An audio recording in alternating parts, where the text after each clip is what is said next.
Video में आगे बढ़ने से पहले कृपया मेरे चैनल को लाइक एंड सब्सक्राइब करें।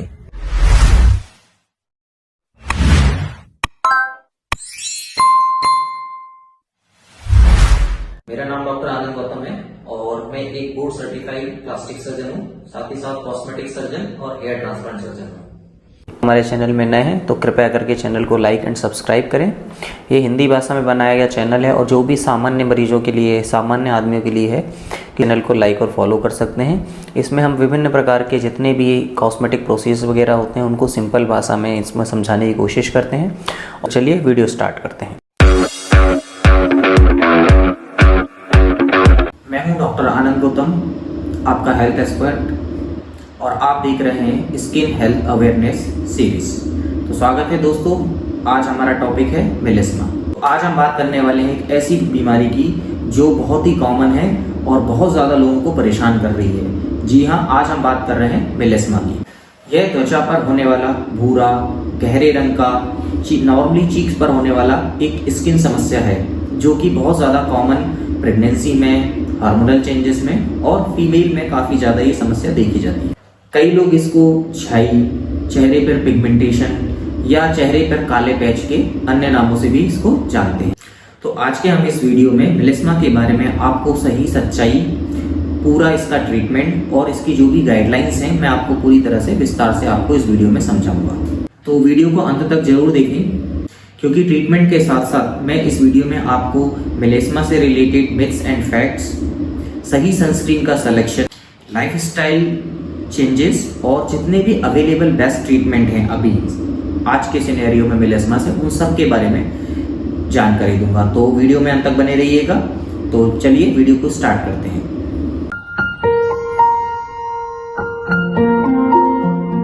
तो सबसे पहले स्टार्ट करते हैं हम अपने वीडियो को।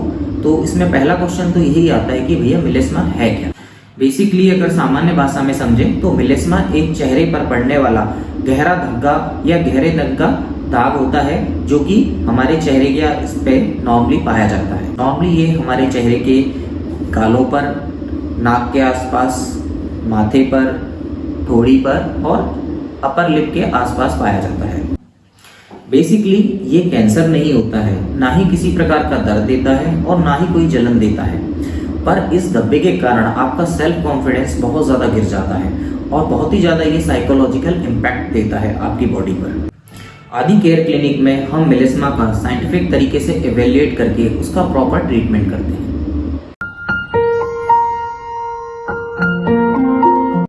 सो पेशेंट का पहला सवाल यही होता है कि आखिर भाई मेलेस्मा होता क्यों है।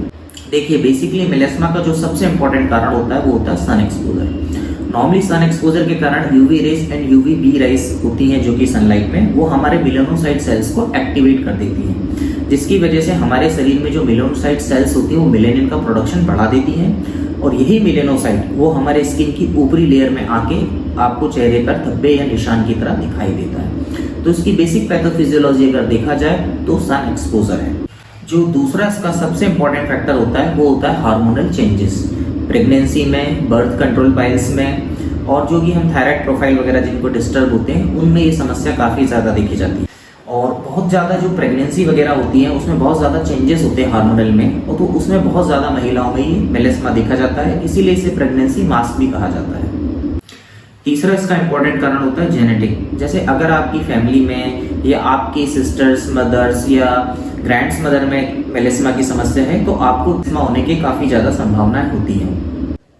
फोर्थ इसका इंपॉर्टेंट फैक्टर होता है रॉन्ग कॉस्मेटिक। ओवर यूज करें, बहुत सारे वीडियो देख के या इधर उधर से जानकारी लेके बहुत सारे आप रॉन्ग कॉस्मेटिक प्रोडक्ट्स जो यूज करते हैं उसकी वजह से भी मेलेस्मा होता है। स्टेरॉइड्स के यूज से भी मेलेस्मा होता है और कई बार होम रेमेडीज वगैरह होते हैं वो भी स्किन को डैमेज करते हैं जो कि इरिटेट करके मेलानोसाइट का प्रोडक्शन बढ़ा देते हैं और मेलेनिन का प्रोडक्शन बढ़ जाता है, जिसकी वजह से मेलेस्मा हो जाता है। ब्लीच से और वेरियस टाइप की फेयरनेस क्रीम लगाने से भी मेलेस्मा होता है। आदि केयर क्लिनिक पर हम सिर्फ धब्बे नहीं देखते बल्कि पूरा केस अच्छे से इवेल्युएट करते हैं। फिर इसमें पेशेंट्स का अगला क्वेश्चन आता है कि क्या यह मेलेस्मा खतरनाक होता है। जी नहीं, मेलेस्मा किसी भी तरह का कोई कैंसर नहीं होता है, इसमें ना ही कोई दर्द होता है और ना ही कोई जलन होती है। जो इसका बेसिक इम्पैक्ट फैक्टर होता है वो होता है आपके बॉडी अपीयरेंस पे। जी हाँ, ये बहुत ही ज़्यादा साइकोलॉजिकल इफेक्ट डालता है, क्योंकि ये देखने में बहुत ही खराब लगता है और बहुत प्रोमिनेंट होता है फेस के ऊपर। ये आपकी बॉडी पर इमोशनल और साइकोलॉजिकल के साथ साथ आपका कॉन्फिडेंस भी काफ़ी कम करता है। सबसे बड़ी बात जो मेलेस्मा में होती है वो होता है धैर्य, कि इसका जो ट्रीटमेंट होता है और जो इसकी पैथोफिजियोलॉजी होती है वो बहुत लंबी चलती है। तो आपके लिए मेलेस्मा के ट्रीटमेंट में आपको सबसे इम्पोर्टेंट होता है धैर्य।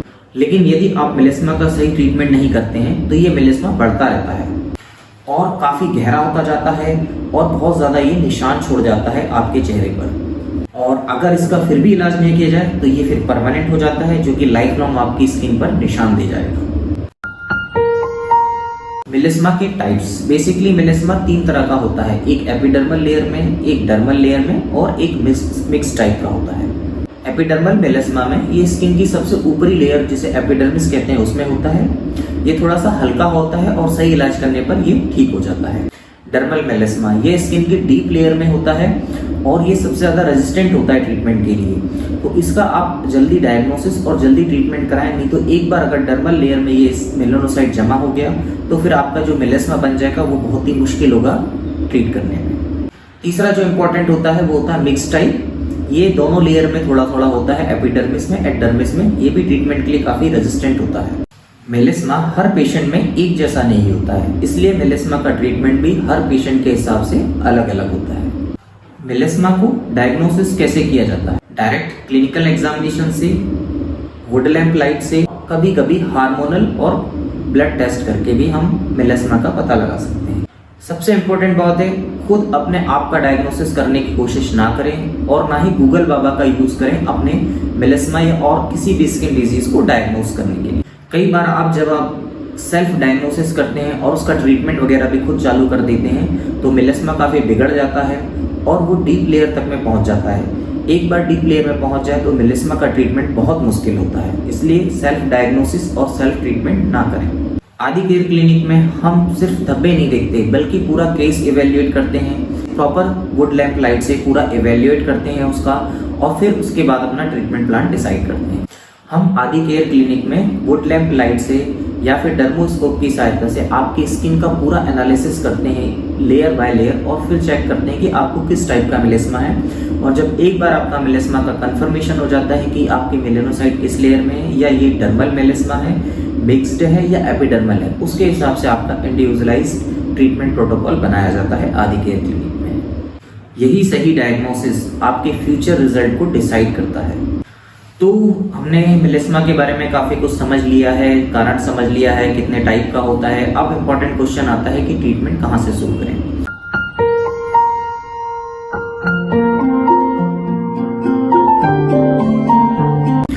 तो जो ट्रीटमेंट प्रोटोकॉल है मेलेस्मा का, उसमें सबसे पहला गोल्डन रूल है सनस्क्रीन। जी हाँ, सनस्क्रीन का बहुत बड़ा रोल होता है मेलेस्मा के ट्रीटमेंट में, क्योंकि पूरी पैथोफिजियोलॉजी का सबसे मेन इंपॉर्टेंट फैक्टर होता है सन। तो सबसे पहले आप अच्छी सनस्क्रीन का सिलेक्शन करें। क्रीम, लोशन या जेल फॉर्म में जो भी आपकी स्किन को सूट करती है वो आप सेलेक्ट करें।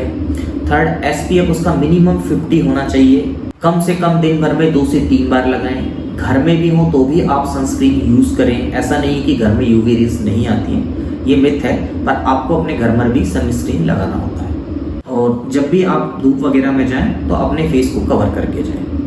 गोल्डन रूल नंबर 2, खुद अपना डायग्नोसिस ना करें, खुद अपना ट्रीटमेंट ना करें, कोई भी होम रेमेडीज यूज़ ना करें। चौथा, ट्रीटमेंट इसका काफ़ी इंपॉर्टेंट और लॉन्ग होता है, तो अपने ट्रीटमेंट प्रोटोकॉल को स्ट्रिक्ट फॉलो करें और रेगुलर फॉलोअप करें। अब इसके ट्रीटमेंट ऑप्शंस क्या क्या होते हैं? इसमें देखिए बहुत सारे ट्रीटमेंट ऑप्शन होते हैं। जो सबसे पहला एंड फॉरमोस्ट होता है सनस्क्रीन, जैसे मैंने आपको बता दिया। जेल, क्रीम या लोशन में आप यूज़ कर सकते हैं। सनस्क्रीन में मैक्सिमम जो उसका SPF होना चाहिए, sun protective factor, that is minimum 50 और ब्रॉड स्पेक्ट्रम होना चाहिए। It means it should be act on UV rays A, UV rays B, दोनों पर ये वर्क करना चाहिए और वाटर प्रूफ भी होना चाहिए। ये सब आइडियल सनस्क्रीन होती है। आदि केयर क्लिनिक में हम आपको अच्छी तरह से पूरा प्रॉपर आपकी स्किन का एवेल्युएट करके आपको सही सनस्क्रीन सेलेक्ट करने में काफ़ी मदद करते हैं। दूसरा इंपॉर्टेंट होता है जो उसको ट्रीटमेंट में, वो होती है डिफरेंट टाइप्स की क्रीम्स होती हैं। तो इसमें क्रीम्स में आपको ये करना है कि स्टेरॉइड्स की कोई भी क्रीम आपको इस्तेमाल नहीं करनी है। इसकी वजह से स्किन पतली होती है, और ये काफ़ी ज़्यादा आपकी स्किन को डैमेज करता है स्टेरॉइड। इसकी डिफरेंट जो क्रीम आती है उसमें हम स्किन लाइटनिंग एजेंट्स यूज़ करते हैं, जैसे कि कोजिक एसिड होता है, अपना ट्रांस एक्जिमिक एसिड है, और ग्लूटाथियोन की क्रीम्स वगैरह हम इसमें यूज़ करते हैं स्किन को लाइटन करने में। एंटी पिगमेंटेशन वाली भी क्रीम्स आती हैं, वो भी हम इसमें यूज़ करते हैं।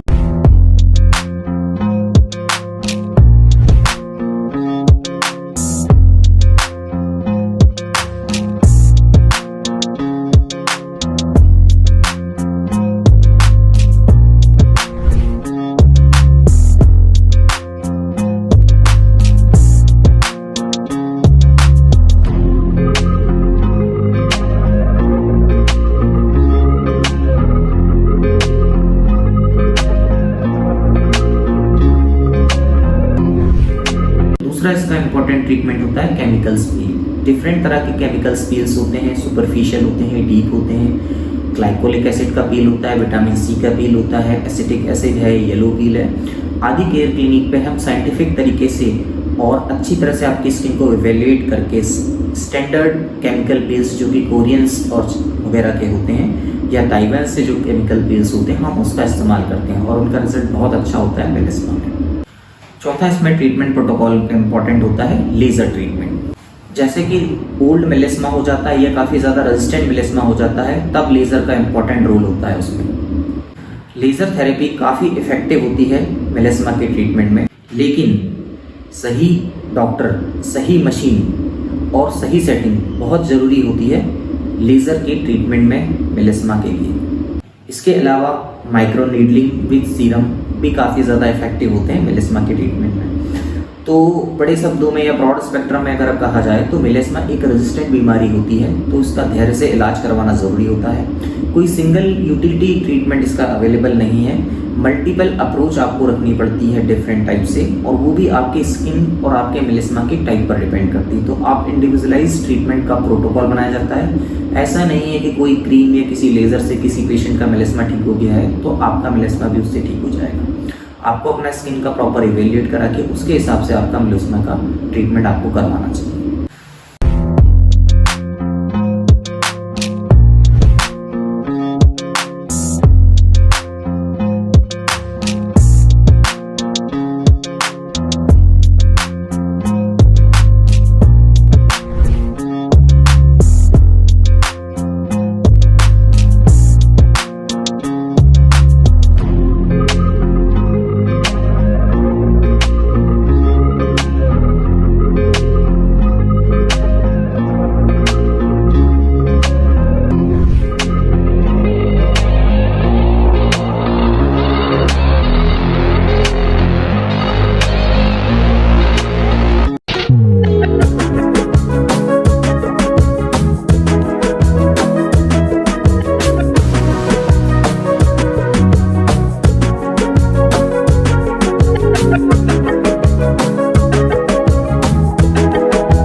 फाइनली फिर पेशेंट जब सब कुछ समझ जाता है फिर ये पूछता कि भैया कितना दिन लगेगा ठीक होने में फाइनली मेलिस्मा के। तो देखिए जो इसका असर होता है ट्रीटमेंट का, उसको स्टार्ट होने में करीब 3 महीने से स्टार्ट होता है आपका इफेक्ट आने में, और ट्रीटमेंट प्रोटोकॉल हो सकता है कि आपका 6 मंथ से 2 ईयर तक चले, क्योंकि ये काफ़ी क्रॉनिक स्किन डिजीज बीमारी होती है, इसलिए इसका ट्रीटमेंट भी लंबा होता है।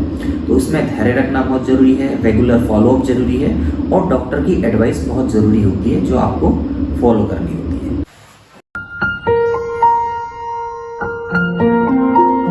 क्या मेलिस्मा वापस आ सकता है? जी हाँ, मेलिस्मा बिल्कुल वापस आ सकता है यदि आप प्रॉपर सनस्क्रीन न लगाएं, रेगुलर फॉलोअप ना करें, अपना चेहरा धूप में कवर ना करें, गलत कॉस्मेटिक स्किन क्रीम यूज़ करें, स्टेरॉइड्स की क्रीम यूज़ करें, ब्लीच वगैरह यूज़ करें, तो मेलिस्मा दोबारा आ सकता है।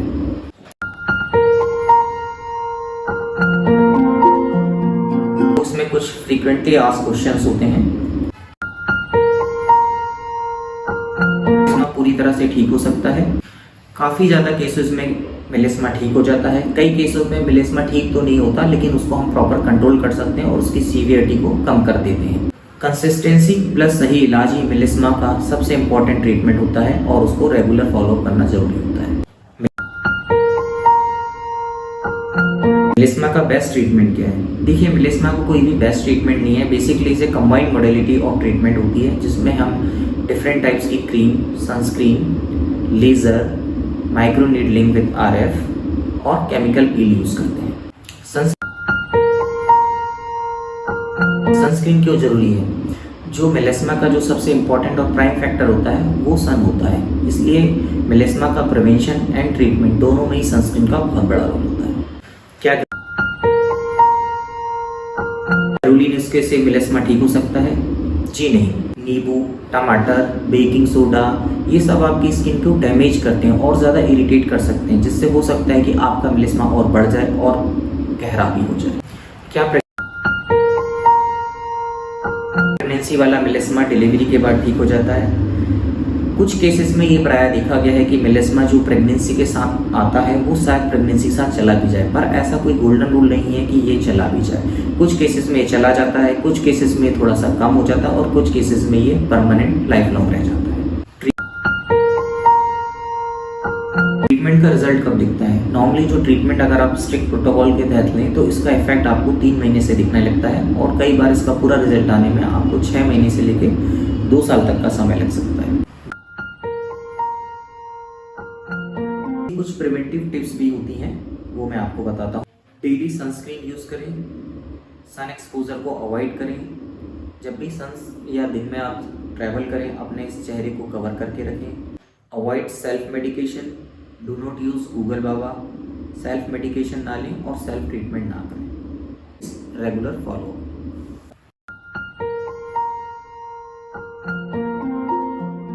नॉर्मली मेलिस्मा के ट्रीटमेंट आपको इन गलतियों से बचना होता है।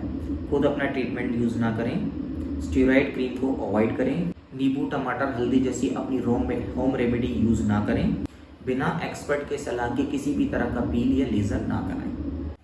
मेलिस्मा कोई ओवरनाइट ठीक होने वाली कंडीशन नहीं है। जो इम्प्रूवमेंट आने में जो समय लगता है वो आपका मिनिमम 3 मंथ्स का होता है और ट्रीटमेंट पूरा कंप्लीट होने में आपको 6 मंथ से लेकर 2 ईयर तक लग सकता है। पेशेंस और सही ट्रीटमेंट इकलौता ऐसा तरीका है जिसकी वजह से आप अपने मेलिस्मा को खत्म कर सकते हैं।